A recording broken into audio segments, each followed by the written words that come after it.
On Capitol Hill, some busy days ahead for several Senate committees. Starting tomorrow, confirmation hearings will kick off for more than a dozen of President-elect Donald Trump's cabinet nominees. Capitol Hill correspondent Erik Rosales has more on that. Erik. Good evening, Tracy. Confirmation week kicks off tomorrow morning with Defense Secretary nominee Pete Hegseth hearing before the Senate Armed Services Committee.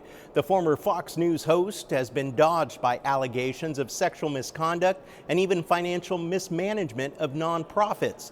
He's denied the charges and has spent several weeks visiting with senators. Armed Services Committee member Senator Tommy Tuberville tells me he stands behind the nominee. What's the difference he's going to bring? Somebody for the warfighter, somebody that's not for the upper echelon.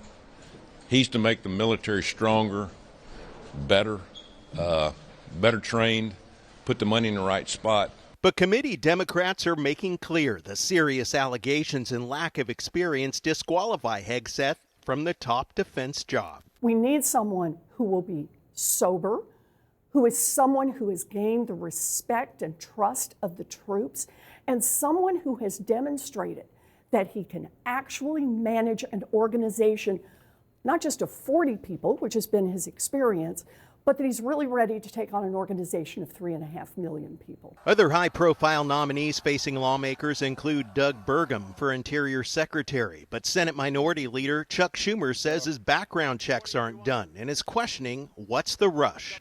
Are Republicans trying to hide the fact that maybe some of Donald Trump's nominees are not qualified for the positions they seek? Are Republicans trying to cover for nominees who will turn their backs on working Americans?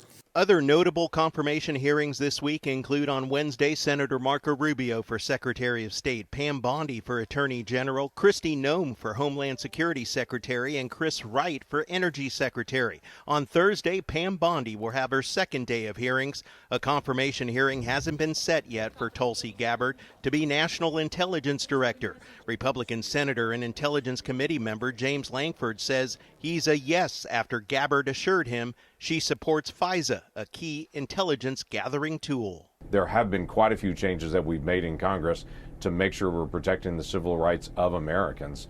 But when she came out and said, hey, this is something I'm going to stand for, that's part of the role of the Office of National Intelligence, is to make sure we're actually watching for people to come attack us and stopping them. The confirmation hearing for Robert F. Kennedy Jr., a Catholic and picked to be Health and Human Services Secretary, hasn't been scheduled just yet.